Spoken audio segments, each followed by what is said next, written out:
primeira fala para ele foi logo não.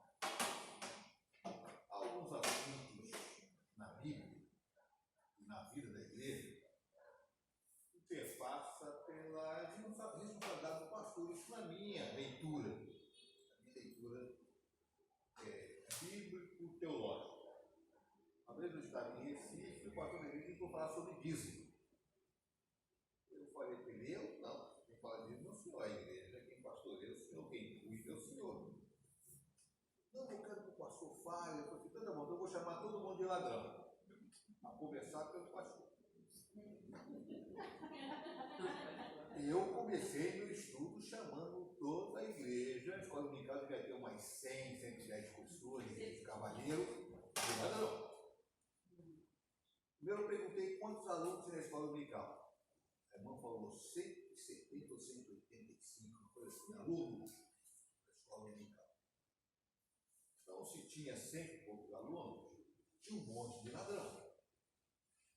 E quando fala de dízimo, não se fala só de dinheiro. Do tempo, da vida, da entrega, do testemunho, fala do comprometimento. Há uma série de nuances que se interrelaciona com a temática. E quando a gente leu, teve a oferta da escola dominical, ainda tem na frente mais 5 ou 6 pessoas. E o termo ladrão não foi espanto, eu falei assim, quem me roubais? Diz o profeta Malaquias. E essa manhã foi nas ofertas alçadas. Quando acabou, passou, tinha um irmão sentado lá. Quando eu olhei para ele, seu camarada eu conheci. Mas eu estou lá em São Paulo, estava no Rio, estou em Pernambuco, o cara vai ser meu conhecido, né? Ele falou, eu te conheço, eu também te conheço. Ele não passou para o seu nome? Você é de São Paulo? Eu sou de São Paulo. O senhor também. Enfim, eu morei lá. Aí ele falou assim, você é de Vila Medeiros? O senhor também morou lá. Aí ele falou para mim assim, você Machado deve ser o filho do seu Machado do Banho. O senhor é parente do presbítero e tal. Aí eu conheci, pai da Bastica em Santos, na igreja de Santos. E a gente foi lembrando os tempos. E eu sou obrigado por o senhor me chamar a minha atenção hoje, presbítero velho com mais de 70 anos nas costas, hoje já tem lá dos 40 e poucos, 50. Então, muitas das vezes, a gente tem assuntos na Bíblia, eu entendo que são assuntos que devem ser tratados pelo pastor da igreja. Eu tenho muitos conferencistas que trabalham essa matéria. É uma matéria difícil, não é fácil. Por isso eu não queria fazer direito, né? Sim. Mas depois eu pensei bem, cheguei em casa, pensei com a minha esposa, você tem um monte de coisa aí, rapaz. Essas ideias, eu tenho uma ideia assim meio esquisita. Mas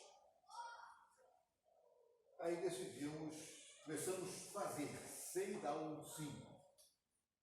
Depois, um belo dia, ele falou conosco de novo. Eu falei, tá bom, já estou preparado. Porque não é fácil. Ontem eu estava revendo a bibliografia. Como você revê a bibliografia do assunto inglês, faz com que você mexa com aquilo que você já escreveu. E aí é um problema sério. Então eu aproveitei, como eu tenho 3 quintas-feiras, então eu dividi 4 páginas do que eu escrevi por quinta-feira. Tem 12 páginas, 4 por cada vez. Então a gente não vai ter tempo de parar, mesmo que a hora, que os irmãos gostam de hora, né? Mesmo muitas vezes começando muito na hora, mas eu gosto de hora, também para acabar. Então é importante a gente ver algumas coisas aqui nesse texto. Abre aí sua Bíblia no livro de Apocalipse, que é um livro que fala sobre revelação, e nós temos o costume de dizer que Apocalipse é um livro que fala sobre o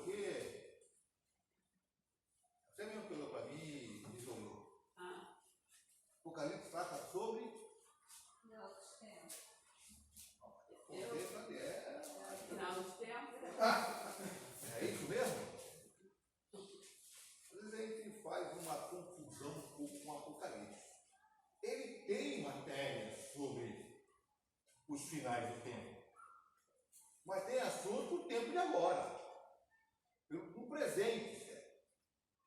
Tem assunto do passado, tem assunto para agora e tem assunto do porvir. Então, quando a gente estuda Apocalipse, a gente já consegue que trata de coisas das últimas coisas. E tem livros com esse tema. Um dos livros que eu cito é a questão, um livro chamado Os Últimos Tempos, quando eu escrevi, foi a primeira vez que a gente trabalhou, eu escrevi na Medeiros, eu era adolescente, na década de 70, acho que foi em 76 que ele autografou para mim, Haroldo Reiner, do Palavra da Vida, que foi fazer uma série de conferências durante uma semana. Então foi uma semana estudando Apocalipse. Foi 3 quinta-feira, 2 horas. Estava lá 6 horas da tarde e até às 9 da noite, durante toda a semana, de segunda a domingo. Estudo grande. E eu ganhei um livro dele. E a leitura, facilidade de ler a Bíblia rápido, texto rápido. Eu ganhei um livro autografado, uma página inteira autografada. Eu trago aqui os irmãos dele, 70 e pouco. Então é importante a gente entender Apocalipse. Então o texto diz assim, minha Bíblia é um pouquinho diferente, mesmo sendo revista e atualizada como a dos irmãos, porque a Bíblia, a cada 25 anos, a Bíblia do Brasil tem que fazer as atualizações da língua portuguesa. E essa é uma atualização que passou do tempo. Ela faz 50 anos que não tinha atualização na Bíblia. Então, foi feito algumas atualizações importantíssimas, por isso é bom, quando você for comprar sua Bíblia nova e tal, já pensar em comprar a nova revista e atualizada no Brasil. Diz assim, revelação de Jesus Cristo, a qual Deus lhe deu para mostrar aos seus servos Apocalipse 1. Vamos para Apocalipse. Posso voltar? Revelação de Jesus Cristo, a qual Deus lhe deu para mostrar aos seus servos as coisas que em breve devem acontecer, e que ele, enviando aos anjos, deu a conhecer a seu servo João, que atestou a palavra de Deus e o testemunho de Jesus Cristo, quanto a tudo o que viu. Bem-aventurado aquele que lê, e bem-aventurado aqueles que ouvem as palavras da profecia e guardam as coisas nelas escritas, pois o tempo está próximo. Está falando para nós hoje, para entendermos lá o passado e compreendermos o nosso futuro. Então nós temos que começar a entender algumas coisas dentro do esqueleto da coluna dorsal de Apocalipse. Isso é a primeira coisa. A segunda coisa que a gente tem que ter já em mente, nós temos a nossa doutrina. Sabe qual é a nossa doutrina? Já aprendeu a nossa doutrina? Aprendeu a nossa doutrina? Aí a coisa fica difícil. Para entendermos a nossa doutrina. A diaconisa estudou as nossas doutrinas? Qual é a nossa doutrina? 28 artigos das doutrinas fundamentais do cristianismo. Essa é a nossa base doutrinária. Se a gente desconhece a nossa doutrina, fica difícil a gente compreender um assunto tão complicado, tão difuso, tão problemático, onde há diversas variações de pensamentos quando estudarmos Apocalipse. Quando você pega os 28 artigos da Bíblia de Posições, por isso a necessidade de estudarmos, e agora é uma crítica, que eu já fiz alguns, vamos fazer em público, Eu gosto muito da revista que a gente estuda, que é uma revista presbiteriana. Mas nós temos a nossa revista, inclusive, uma sobre os 28 artigos, são 2 volumes. Estudamos lá na congregação. Ninguém que esteve na congregação pode dizer que estudou as nossas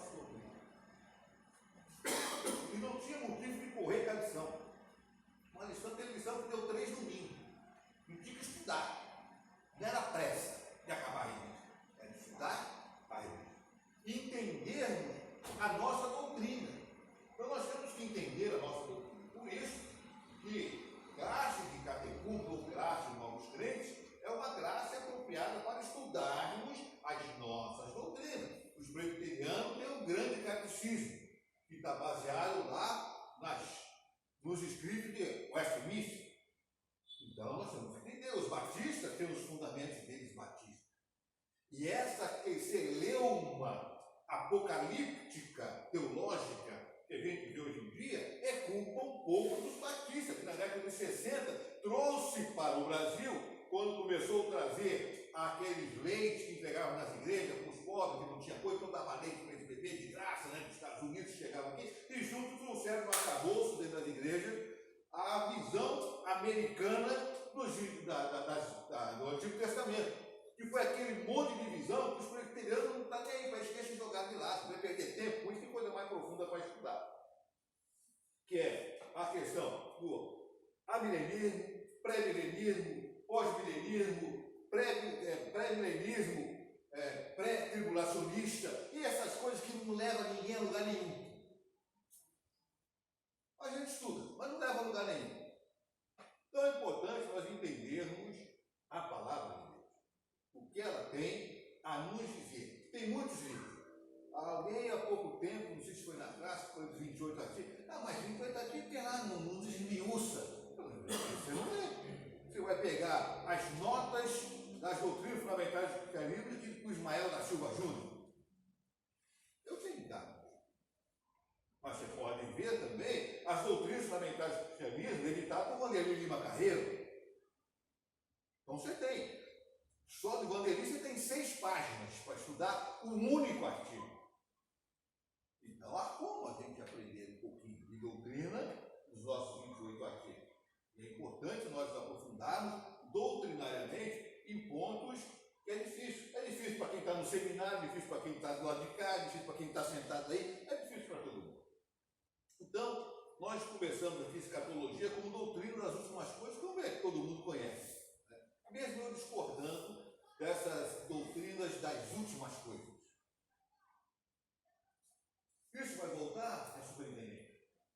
Sim, com certeza. Quando? Nossa, não. Mas ele vai voltar para levar a igreja toda ou vai voltar para levar a igreja? Quem é a igreja? Então, quando ele levou Benedita Policarpo Machado, ele veio para Benedita. Ou não veio para ela? Veio. Quando ele veio buscar lá um presbítero lá de Morro do Castro, ele veio buscar a igreja dele. Quem é a igreja dele? Getúlio.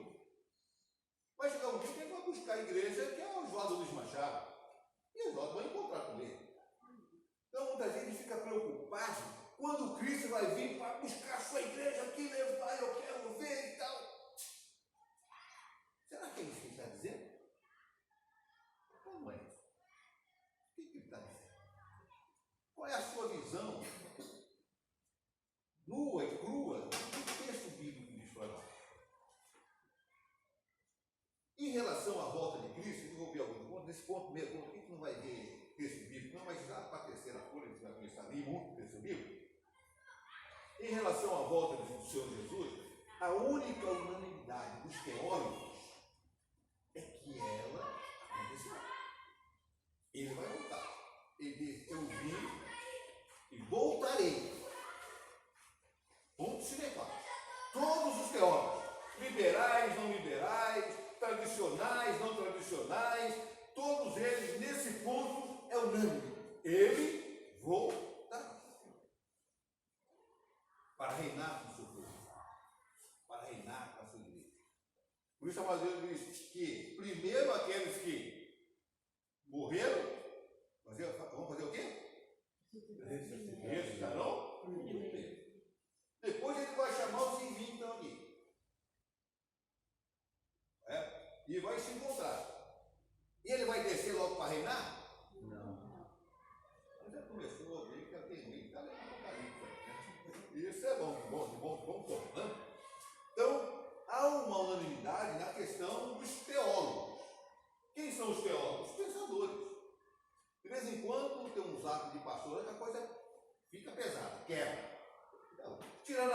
caixa que tem lá dentro, de vez em quando tem coisa boa. Né? Esse aqui mesmo saiu um assunto bom. Né? Então é importante a gente parar, às vezes, para ler e estudar um pouco de teologia. Né? O Ivaldo está aqui, uma vez falou: não, meu livro, você não compra essas porcarias, isso aí não serve nem para jogar no lixo. Né? Livro de autoajuda só serve para enricar americano. Todo livro de autoajuda tem um fundo americano. O brasileiro traduz, o americano dá dinheiro. Então, o livro de autoajuda, para mim, não presta para nada. Para mim, eu jogo. Você pode servir, mas para mim não serve. Então, eu prefiro pegar um Calvart, um Bultmann, um Bernardino desse aí na vida, né? Um Porto Filho. Aí pegar o livro do Porto Filho para estudar em férias. Vai pegar um livro de esse presbiteriano que o pessoal gosta muito, que é Deus no céu e na terra, Hernandes de Lopes, tem grandes comentários bíblicos, né? Tem alguns comentários bíblicos bons. Né? Então, vamos ler esses camaradas. Você me ajuda, né? Livro de autoajuda. É livro que te leva para dentro da palavra, que faz imergir na palavra. Hoje nós temos que passar um período de imersão, de estudo, de aprofundamento, de busca de conhecimento. Isso faz com que nós cresçamos no que diz respeito ao reino. Nos demais aspectos, são várias as correntes definidas, a cada um com a sua teoria e opinião. Os outros têm a sua opinião lá, no que diz respeito ao pré-milenismo, ao amilenismo. Eu tenho a minha opinião. O pastor Wilson tem a dele. Agora, qual é a opinião da igreja congregacional? Aí tem que pegar os fundamentos. Tem que pegar os 28 artigos, tem que pegar os comentários do Porto Filho, tem que pegar os comentários de Sebastião Pereira César, tem que pegar os comentários de Luiz Macarreiro, tem que pegar os comentários de Ismael da Silva Júnior. Eu tenho que aprofundar. Tenho que aprofundar. Tenho que estudar. E comprar um livro não é gastar dinheiro, não. Não é igual. É investimento. Eu estou investindo no reino quando eu compro coisa boa, para estudar coisa boa, para aprender coisa boa, para transmitir coisas boas. Então é importante isso para nós. É praticamente impossível definir como será a volta de Cristo. Como que ela vai ser? Com glamour? Se depender de nós, vai ter glamour, né? Vai ter som, escola, banda, né? Festa. Vem Globo anunciando, chamando, aquelas cornetas lá tocando. Mas não vai ser assim. A Bíblia diz que ele vem como? Num piscar de olhos. Um abrir e fechar. Você já viu o tempo que você demora para piscar? Você entende? Olhando para a nossa irmã que trabalha aqui com design, né? Quando ela piscou, nem vi. Piscou. Assim que precisa. Não abrir e não piscar de olhos. Isso quer dizer, eu tenho que estar mais do que preparado. Não basta estar preparado.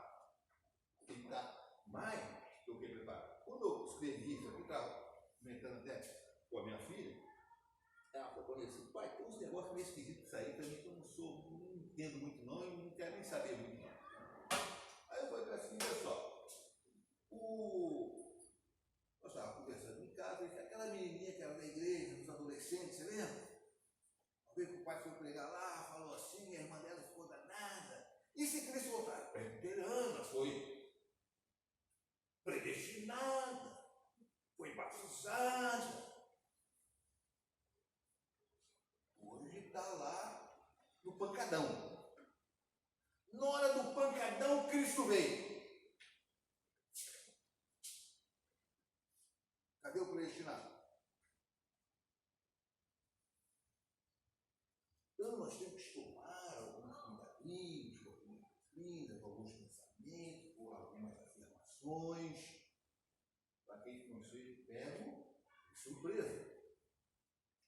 Então, é difícil definir a volta do Senhor e os demais acontecimentos dos últimos dias. São os mistérios do Senhor. E aí você vai lá,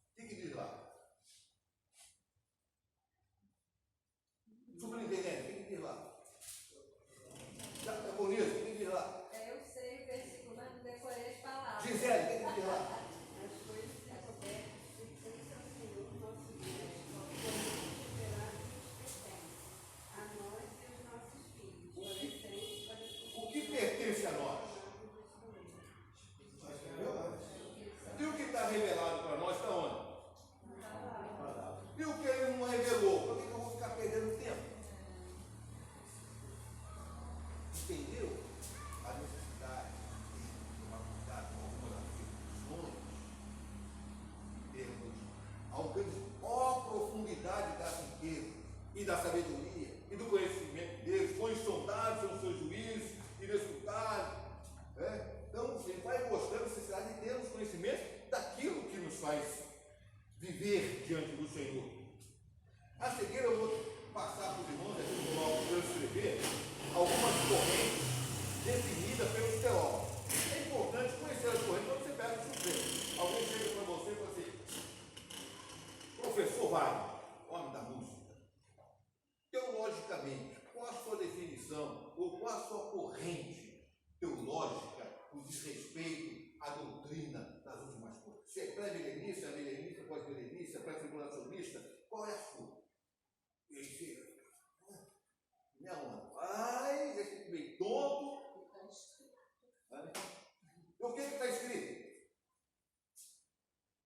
Cuidado com as afirmações, está escrito.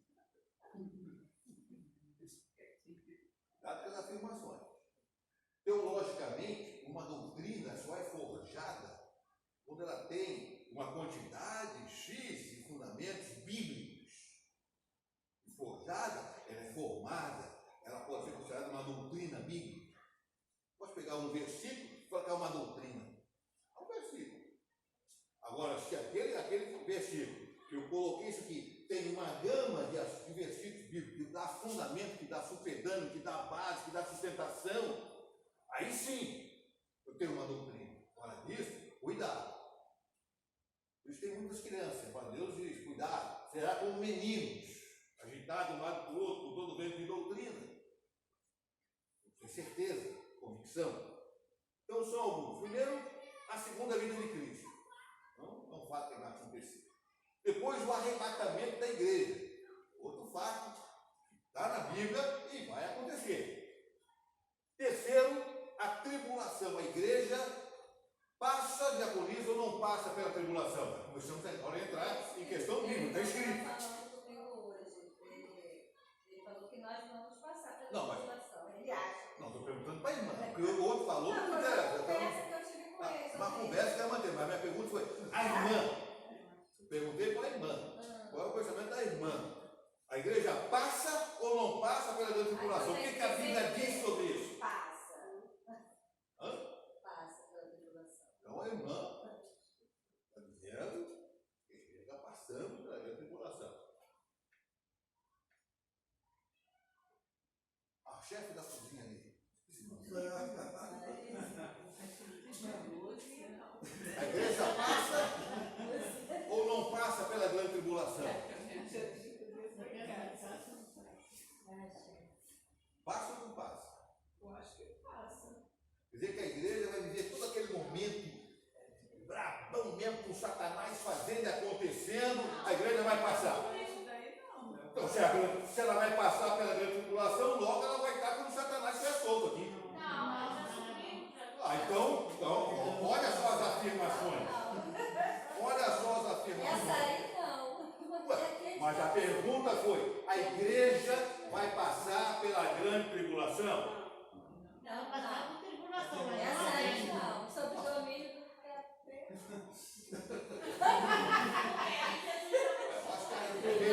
Acho que tem que levar coisa com a seriedade. A gente vai ficar conversando sem seriedade. A pergunta foi clara e objetiva: a igreja passa ou não passa pela grande tribulação? Não. Teve afirmações que passam. Então a questão doutrinária é uma questão séria. Tem que estudar muito, né? Então cuidado com as afirmações, sem pensar. Aí passa, então tá bom, não vai passar. Então Satanás vai ser solto no período da grande tribulação. Satanás, quando vai ser a grande tribulação? Quando Satanás é solto. Se a igreja vai passar, então a igreja está na grande tribulação. Como que Cristo veio buscar a sua igreja e falou assim: não, vocês vão ficar aí que eu não quero ser aqui, ficar só com os mortos aqui, vocês que seguiram aí embaixo. Então, cuidado com as afirmações. E arrebatamento vai ser esse, né? Exatamente. Então vamos lá. O terceiro é o milênio. É aquele período, a Bíblia diz, 1000 anos. Você pode pegar Apocalipse, mas você pode ir lá também em Daniel. Daniel vai dar base para você entender o Apocalipse aqui no que diz respeito a essa questão do milênio. É só nós olharmos direitinho lá que vamos caminhar. E depois, os juízos futuros. A Bíblia também narra os juízos futuros. Então, são esses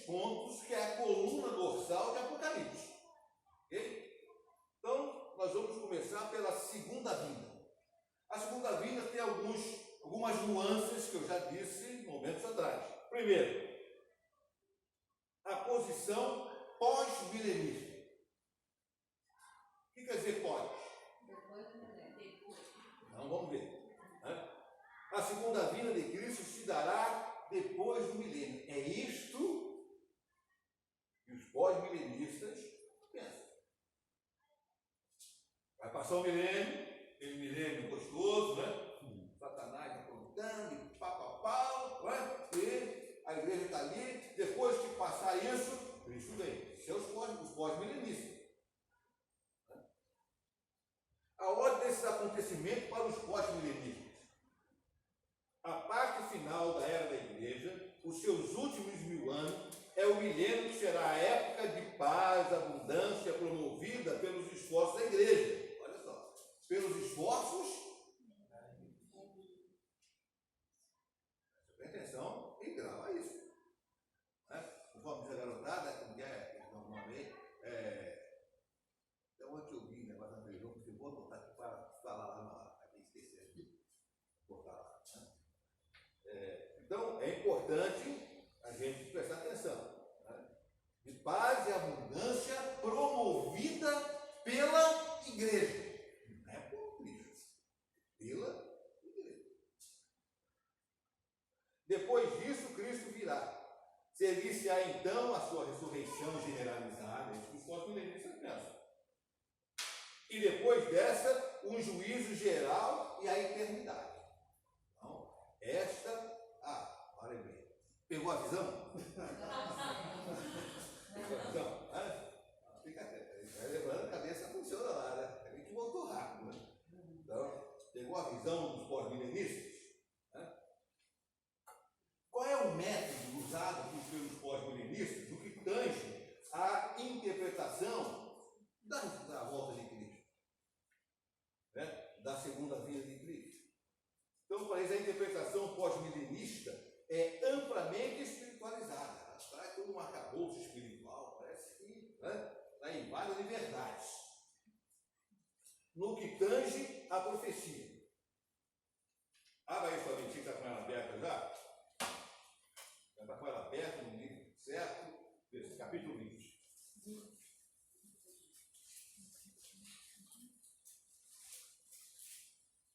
O capítulo 20 fala os 1000 anos.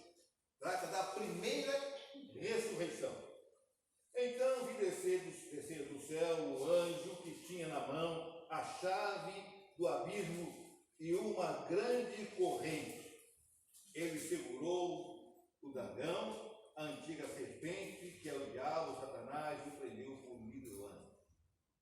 E lançou. Então ele pega o texto aqui da primeira ressurreição e começa a trabalhar que a igreja vai ser liberta lá depois de passar o milênio. Aí depois dessa história toda, Satanás vai ser preso. Tem uma pergunta boa: Satanás está preso ou está solto? Ruge como um leão procurando alguém para trair. Mas quando ele estava lá com Daniel, na cova, ele estava rugindo como um leão, mas não podia pegar tudo. Cuidado com certas afirmações. Estou batendo na tecla, tá? Certas afirmações. Ele está ao nosso redor, tentando nos pegar. É que nem você pega um pitbull, bota uma corrente longa nele e corre numa distância que ele pode te atingir. Se ele tivesse solto, a igreja estaria passando pela grande tribulação. Porque a palavra que usa é a gente está ao nosso derredor. Não ao nosso redor. Então ele está tentando. Está lá no lugar dele tentando. Ele tem um limite. E hoje você trabalha com ele, no caso, e a gente tem o Espírito de Deus Que sobre está onde? Ao nosso que redor. está ao nosso redor. Redor. Por isso que o hino sacro diz o quê? Ao meu redor, Deus sempre está. Assim? Ao meu redor, para me guiar com teu amor. Está ao meu redor, cuidando de mim ali. Ele não quer que eu abra a guarda. Mas se eu abrir a guarda, ele está prontinho para dar o bote.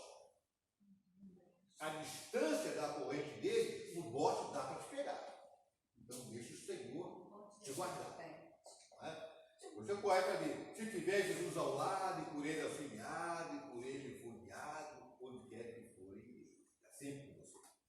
Tem que seguir ao bom mestre. Então nós vemos que ele busca texto, tenta arrumar o texto, os textos bíblicos, para fundamentar algo que não dá sustentação. Apocalipse 20, todavia, será cumprida num reino terreno, estabelecido pelo esforço da igreja. Cristo está fora dessa história. Na visão do pós-milenismo. O Senhor, em momento algum, fez alguma coisa para que as bênçãos dele pudessem recair sobre nós. Mas ele, é aquela questão, o presbiteriano tem aquela questão seguinte, né? Eu fui predestinado. Então, eu já fui predestinado. Nós somos um misto congregacional, talvez você não estudou isso, mas estou passando agora. Né? Nós somos um misto de calvinismo e arminianismo. Nós nem somos assembleianos, com arminianismo, com apelo da salvação, não somos metodistas, com apelo da salvação, mas as coisas boas de Armínio nós trouxemos para nós. E as coisas boas do calvinismo, nós também trouxemos. As coisas que não acrescentavam nada, como a dupla predestinação, uma predestinação que vai macular o texto bíblico, que foi a palavra de Deus. Aquele a quem ele chamou, primeiro ele, depois ele predestina. O presbiteriano, ele predestina desde o começo. Ele não chama, ele predestina.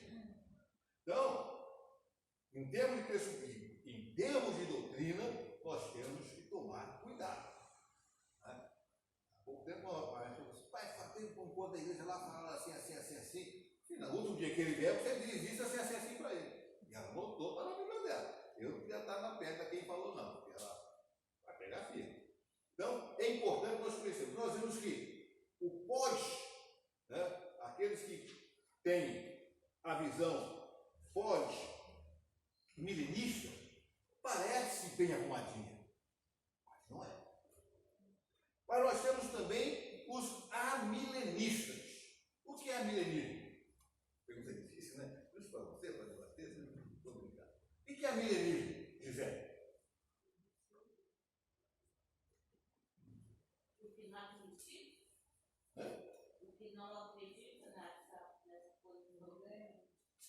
Você vê que eu não entreguei a folhinha para vocês, que é para a gente poder, depois vocês vão ter aí. Né? O significado, vamos ver o significado de amilenista. A segunda vinda de Cristo se dará no fim da época da igreja e não existe um milênio na terra. Estritamente falando, os amilenistas creem que a presente condição dos justos no céu é o milênio. Mas como você vai para o céu? Mas como você vai para lá?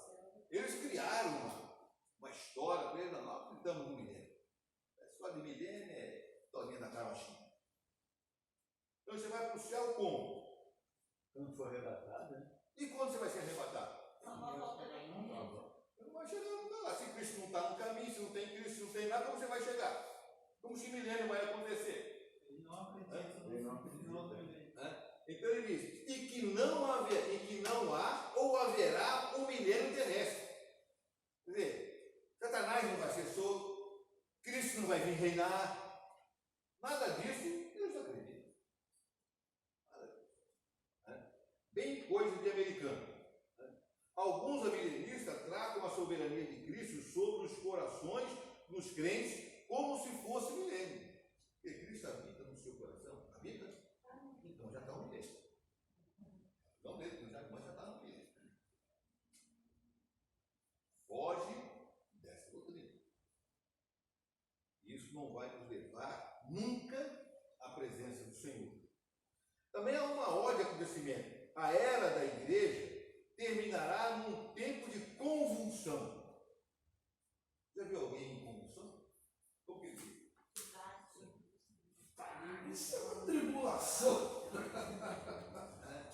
Então, momento de convulsão. Dentro da visão dos amilenistas. Cristo voltará e haverá ressurreição e juízos gerais, e depois desses juízos gerais, a eternidade. Esse juízo geral vai ser como? De que forma? Vai ter um juízo geral e ponto final. Eles não entram no mérito, não discutem. Você pode pegar aí tantos aqueles mais tradicionais como os mais carismáticos, fica no ar. E morre ali, ninguém perde tempo de se aprofundar muito dentro deste ensino. E qual a metodologia que os amilenistas usam para interpretar o Apocalipse? A interpretação milenista espiritualiza as promessas feitas a Israel como nação. Lá atrás. Então Cristo veio e nós somos o quê? Deixamos de ser gentios, nós somos Israel de Cristo. Mas você está fora dessa questão, porque na visão dele você continua sendo gentil. Eles foram lá atrás, só o povo lá atrás de Israel, né? Como foi feita a Israel como nação, dizendo que são cumpridas na igreja de hoje. Será que é assim? Cristo, quando veio, quando nos colocou na condição de nós gentios, ele nos reconheceu, falou conosco, pregou, houve conversões, mudanças de vida. Ele nos fez israelitas como israelitas, ou nos deu a possibilidade de sermos como? Uma mão é igual à outra, mas as duas mãos formam você. Então não pode ser só uma parte e deixar a outra de lado. As duas têm que estar entrelaçadas. E de acordo com o ponto de vista Apocalipse 20, mais uma vez, tanto os pós-milenistas como os amilenistas usam o Apocalipse 20 para fundamentar o seu pensamento, a sua linha de raciocínio. Descreve uma cena das almas nos céus durante o período entre a primeira e a segunda vinda de Cristo. Quando se deu a primeira vinda de Cristo? Minha jovem sorriso. Para o brasileiro era sorriso. Você nem sei quem que é, né? Minha jovem sorriso era.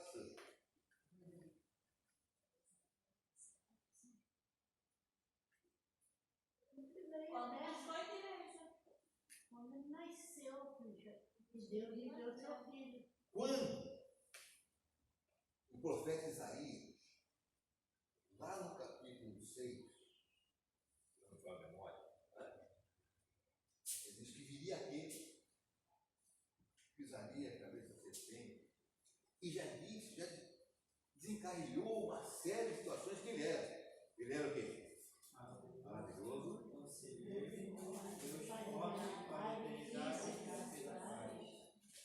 Ele já disse quem ele era. Ele já descreveu quem ele era. Já deu a formosura dele. Do que ele teria dentro dele como essência. Então lá, o profeta Isaías, Deus já havia revelado a ele para que ele pudesse prenunciar a vinda do nosso Salvador, do nosso Redentor. Então nós começamos a entender que durante o período entre a primeira e a segunda vinda de Cristo, ele foi anunciado lá atrás, veio depois, caminhou, andou a ponto de um camarada dizer: eu não tenho condição de tirar as alpacas, muito menos batizar. Foi isso ou não foi isso? Quem sou eu? Eu não tenho nem condição de tirar o pacto. O camarada vem aquele e tal, vai ser batizado. E aí eu fiquei logo para ele: eu vou batizar você. Eu te falo: está maluco? Se fosse hoje, a garotada vai dizer: esse cara está maluco, está velho demais. Estou no deserto, estou meio maluco. Parece que não leu nada, parece que não entendeu nada. Parece que o que ele pregou, ele não entendeu o que ele pregou. Muitas vezes, muitos pregam aquilo que não entendem. É só ver a gama de seitas que estão espalhadas por esse mundo afora. E a cada dia chega mais. Até que Cristo voltar, tenho certeza que isso vai dobrar. Para testar a fé de alguns. Por que não? Todos. É importante nós termos esse cuidado. Mas também nós temos uma terceira posição, que é a posição pré-milenista. E seu significado. A segunda vinda de Cristo acontecerá antes do milênio. Essa é a posição da igreja congregacional. Antes de acontecer o milênio, antes de Satanás ser solto, ele vai vir e vai tirar a sua igreja. Muitos vão falar assim, agora eu não quero, vai ficar que nem que naquela época lá da construção da arca. Mas não, já era. Agora vai sofrer. Mas o Senhor, na sua misericórdia, no seu grande amor, na sua bondade, vai permitir que nesse período muitos aceitem. Porque ele é bom. E se ele fosse ruim, tem tempo para você pra caramba, cara. Você ouviu, mas não creu. Eu falei para você, eu mostrei para você. Muitos ainda, o Senhor vai dar essa oportunidade. Ordem dos acontecimentos. A era da igreja termina no tempo da tribulação. Cristo volta à terra, estabelece e dirige o seu reino por 1000 anos. Ele já estabeleceu que ele vai reinar, o tempo do seu reino, quando vai começar e quando vai acabar. É esse período que nós temos que entender. Esse período você vai entender quando você pega o mapa interbíblico, que vai começar a pegar as divisões. Eu estava procurando um livro meu e não encontrei, e tem um mapa grande, onde você começa a entender toda essa questão apocalíptica, para entender a Bíblia no seu todo, com os versículos embaixo. Procurei, deve estar escondido em algum lugar, mas eu vou achar ainda, não sei quando. Se é antes de voltar ou depois, né? Mas, enfim, que nem uma Bíblia que eu já revisei, a minha biblioteca, a minha Bíblia sumiu, uma Bíblia que eu tinha lá, desapareceu. Alguém viu, gostou, dormiu no quarto lá, botou na mala e levou embora.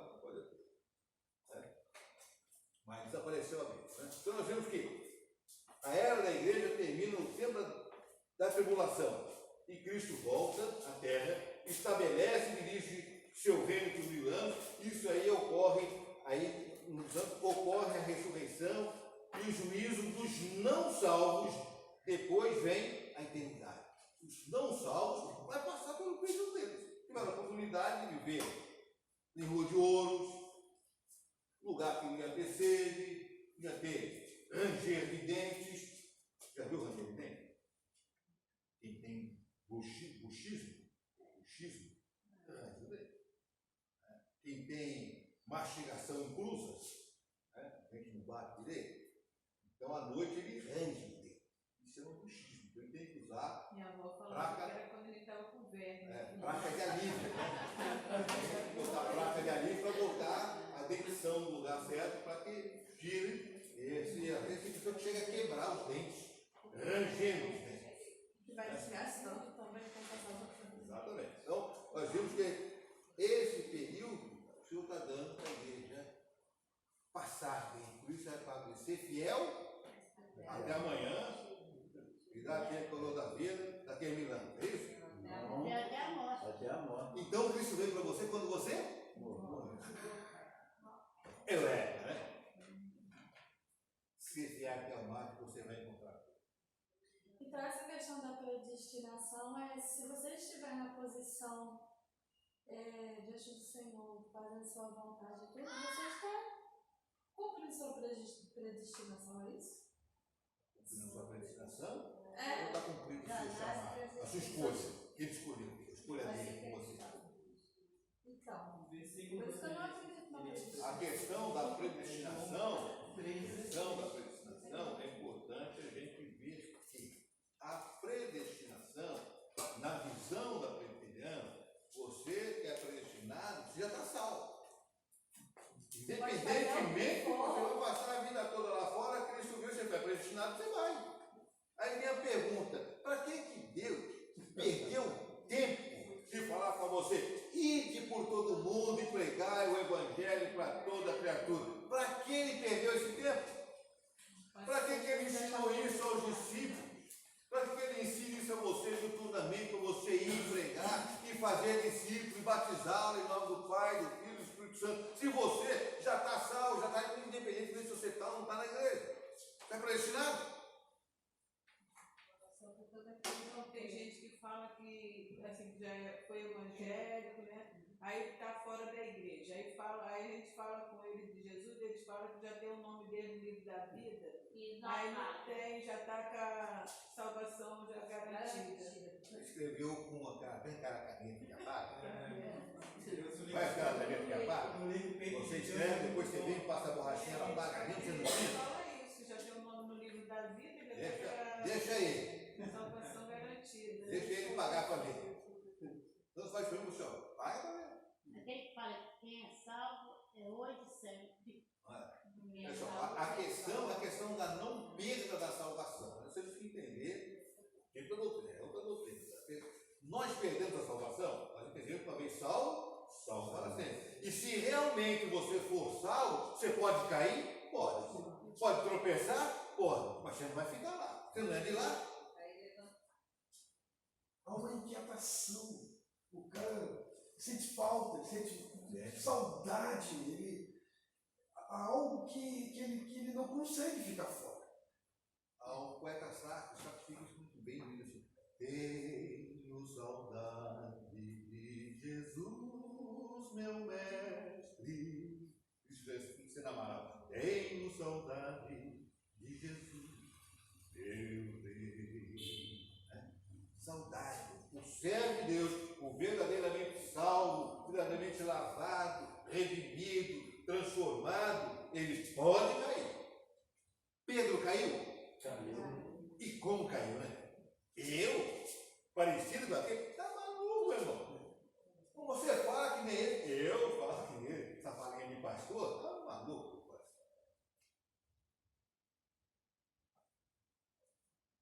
Mas se eu fosse sobre essa pedra, edificarei minha igreja, e as portas do inferno não prevalecerão contra ela.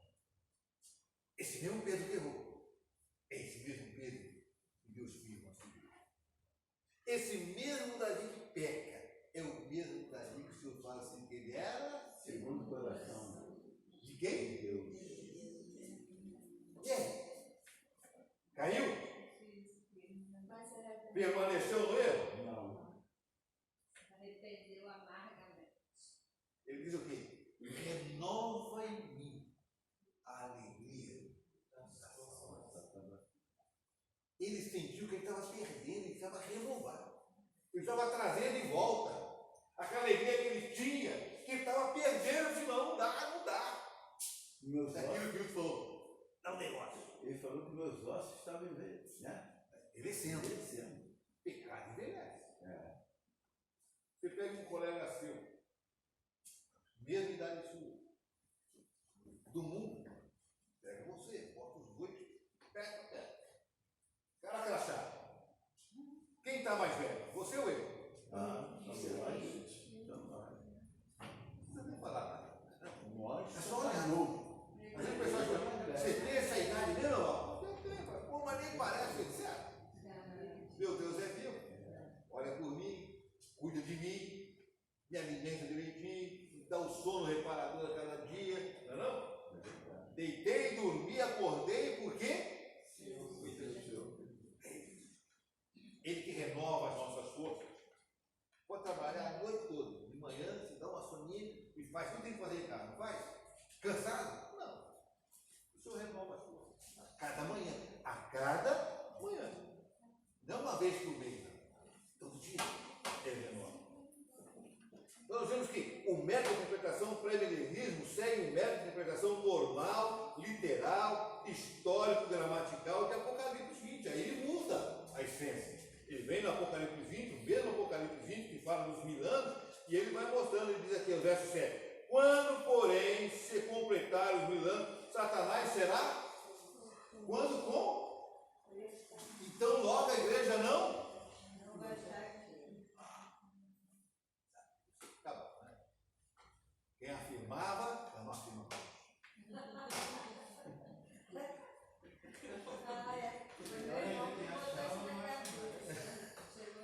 Mas a gente tem que ir devagarzinho, né? Vai, devagarzinho. Bate lá. Nós sempre fomos ensinados dessa forma, que Jesus voltou.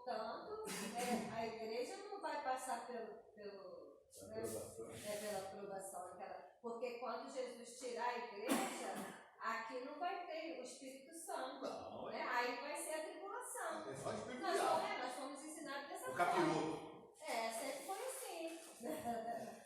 Aí Hoje meu irmão chegou lá falando não sei o que a igreja ia passar pela tribulação, será que ficou na minha cabeça? Mas não deixa ficar não. Passa o rolo, passa a régua e tira fora. Deixa só nesse corpo, que é o corpo onde a gente está, o Espírito Santo de Deus, só o Espírito. Não desce, ele passa a régua e joga fora. Então nós vemos que o método está aqui em Apocalipse. Entendido de maneira literal, como Deus falou com João e como João transmite a nós, servos mortais, falíveis, pequenos, diante da grandiosidade do amor de Deus. O quarto ponto é a questão do arrebatamento. Entre os pré-milenistas, não há unanimidade quanto ao tempo em que vai ocorrer o arrebatamento. Não há vai correr ali, nesse dia aqui assim vai correr. Com todo o pensamento bíblico, há na corrente dos teólogos, dos pensadores, aqueles que ficam botando minhoquinha na cabeça da gente, essa é a função deles, e a nossa estudar a Bíblia, e buscarmos aquilo que a palavra de Deus nos fala.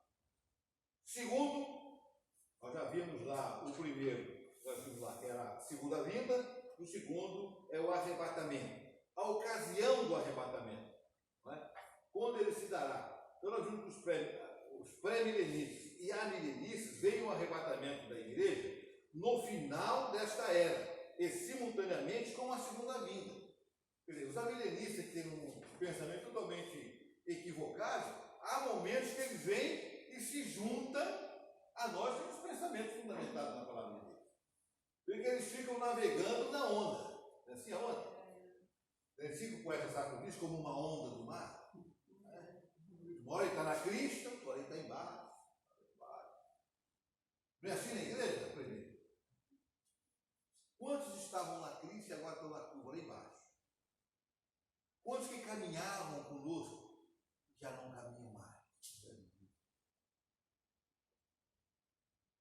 A gente sabe disso. Se a gente for numerar, acha a folha de caderno para colocar. É mesmo? Mas se eles estão com esse pensamento, que está escrito lá, assim? Está escrito lá, já botei lá. Cuidado que foi escrito com tinta que apaga. Ou com aquele papelzinho de banco. Sai a fitinha, no final do mês você não tem nada escrito mais, que já foi tudo embora. O padre não vale trabalhar no banco. Ela tem papel falso para acreditar. Mas o banqueiro que inventou isso aqui, não inventou à toa. Não inventou à toa.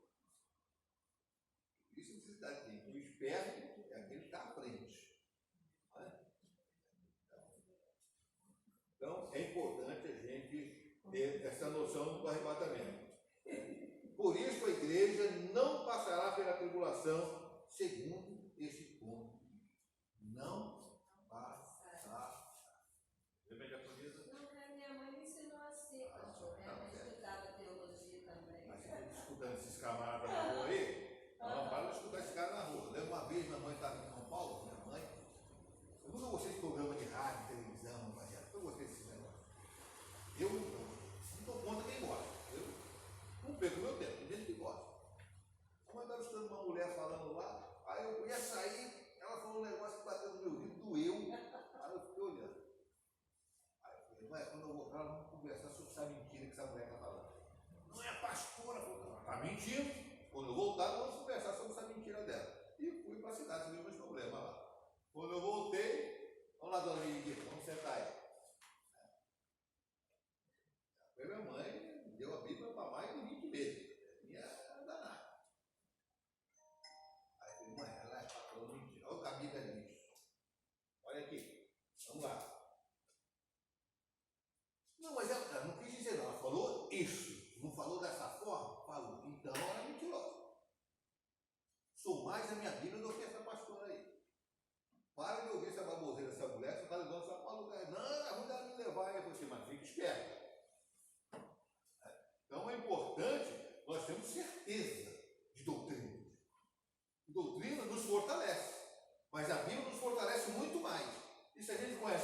com essa doutrina, nós não somos levados conforme Paulo nos alerta. Olha, igreja de Santa Lê, não sejais mais como há quantos anos atrás? 15, 17, 20 anos? Quantos anos a igreja tem? Não, 23. Aqui, Não sejais mais como aqueles que chegaram aqui há 23 anos atrás, novatos. Não é aqueles que vieram para a igreja, não. Novatos. 23 anos atrás. Não sejais como eles lá 20 anos atrás. Não sejais como crianças. Começa a comer sopa de pedra. Né? A sopa que você come te dá um suador. Tem aquela sopa que você come suor no pé, cabeça? Essa é boa. Então, o cristão tem que ser dessa forma. Nossa sopa tem que ser de pedra. Conhecimento, busca da palavra. O arrebatamento, provas citadas para isso. A promessa de ser guardada. Olha lá Apocalipse 3:10. 3, verso 10. Agora para frente, Bíblia na mão, que o texto vem um atrás do outro. Quem me encontrou, então encontrou eu. Você guardou a palavra da minha perseverança. Por isso, também eu o guardarei na hora da Wagner, hein? Hein, Wagner? Se guardou na hora?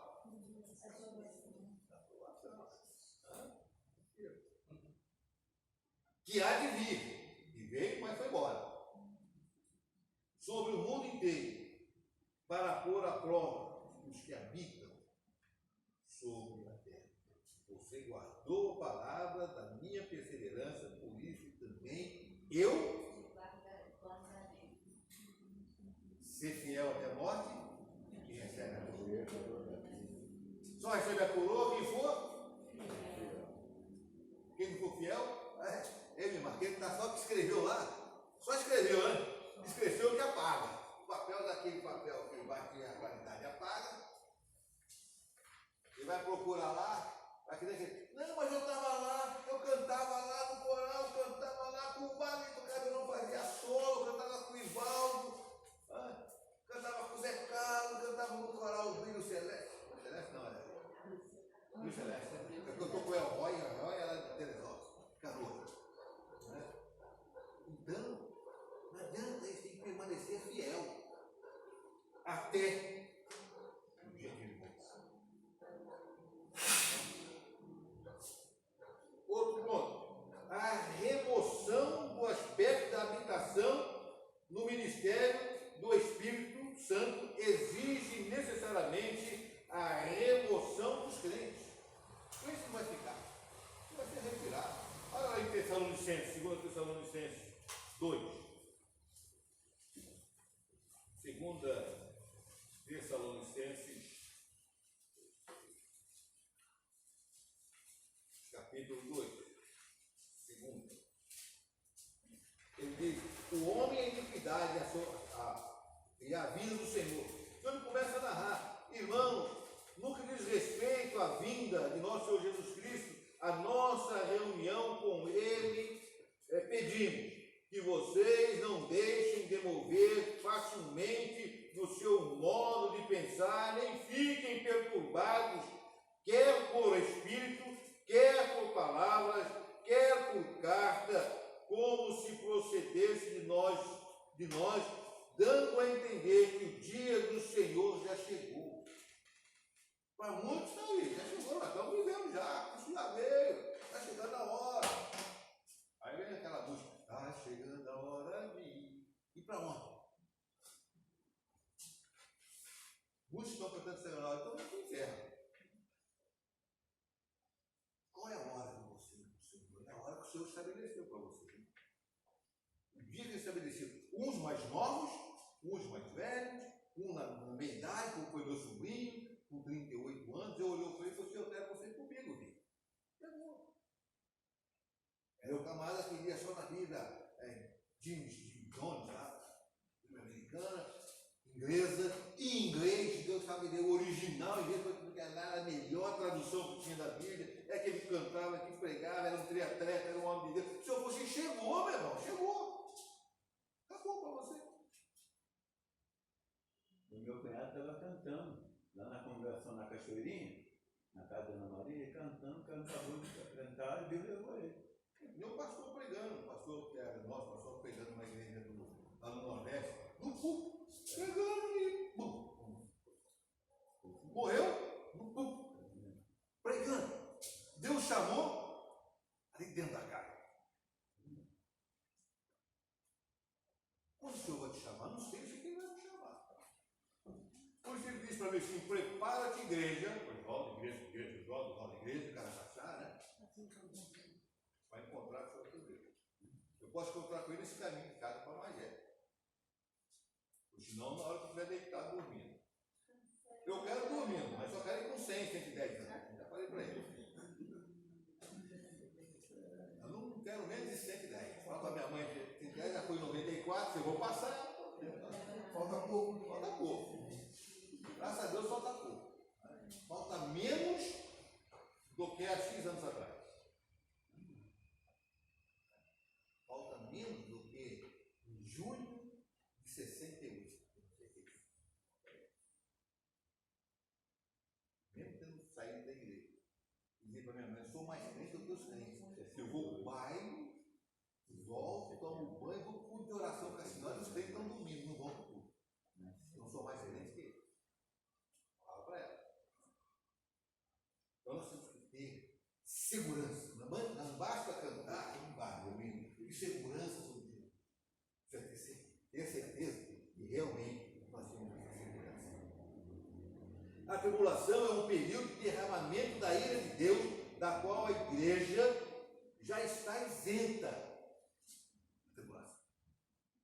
O Senhor já a isentou, já a separou. Diz assim: vinde bendito de meu Pai para o lugar que vos tem preparado desde antes da fundação do mundo. Não vai passar por isso. Não vai passar por isso. Você pode ver lá em Apocalipse 6,17. João diz o seguinte: porque chegou o grande dia da ira dele. E quem poderá subsistir à ira de Deus? Já pensou aí, Deus como quer? Quando alguém for tirado da gente, acabar comigo. Não é assim que alguém errado com a gente? Acabar comigo do jeito que ele está. Não me esconder, nem aparecer para se o cara acalmar. Lá no inteirado, foge dele, deixa ele se arrefeçar para você voltar a falar. É uma hora boa. É uma hora. E João já disse para nós: não é hora boa. E lá em Tessalonicenses também, capítulo 1, verso 10 e capítulo 5, verso 9. Depois você vai ler em casa, vai pegar isso você vai ler. Primeiro. Né? Lá em Tessalonicenses, 1 Tessalonicenses 5, 6, abre aí, diz que o arrebatamento só pode ser eminentemente se for pré-tribulacional. Ele não pode ser depois. Tem que ser antes da tribulação. Antes dela. 1 Tessalonicenses 5, 6. Quem encontrou? Assim, pois, não durmamos como os demais. Pelo contrário, vigiemos e sejamos sóbrios. Não durmamos. Ele não tem ninguém que durma. É a parábola das 10 dias. Ela tá lá, ficaram dormindo. Pisaram na bola. Não, tem uma birosca ali que vende azeite ali. É porque aquele azeite que você, na sua infância, você comprava azeite de cagar de 1 litro, bota aí, olha, eu sabia que aquele bombom no latão, enchia a garrafa e botava a rolha na tampa e ia passar. Aí, pai. Era assim antigamente?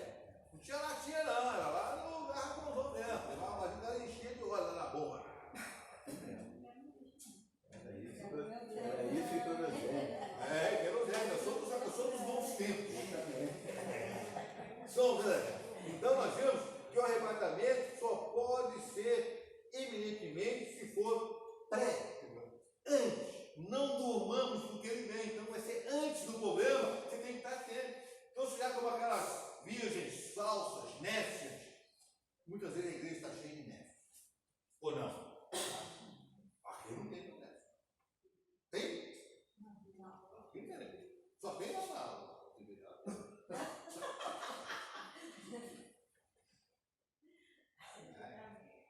Nós temos que tomar cuidado. Você está fazendo o quê? Tem cuidado e na doutrina.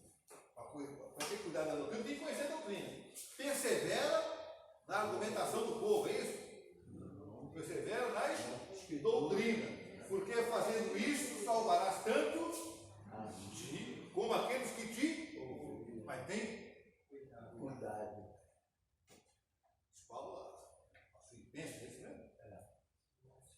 Morre, né? Lá no final. Tem cuidado. Então, por isso. Para cantar com Cristo. Mas é importante termos cuidado. Agora nós temos o arrebatamento mesotripulacional.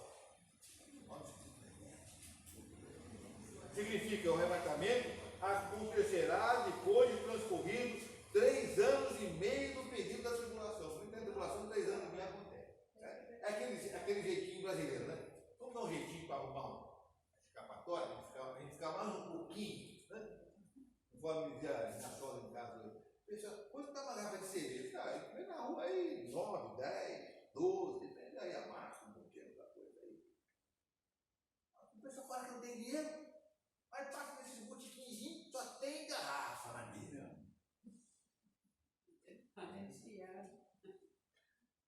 Aí está com isso aqui, dando um jeitinho, né? Dá um jeitinho aqui. Não fala que não tem dinheiro, mas tem. Dá um jeitinho aqui na misericórdia de Deus, aqui, vai ter esse milano, vamos tirar 3,5 aqui, para a gente ficar um pouquinho, foi que bom. Assim? Bom, são assim. Você vai dar só uma escapadinha ali no mundão, matar a saudade. Foi que bom. Olha, saiu o carro, bateu, o cara pagou tudo.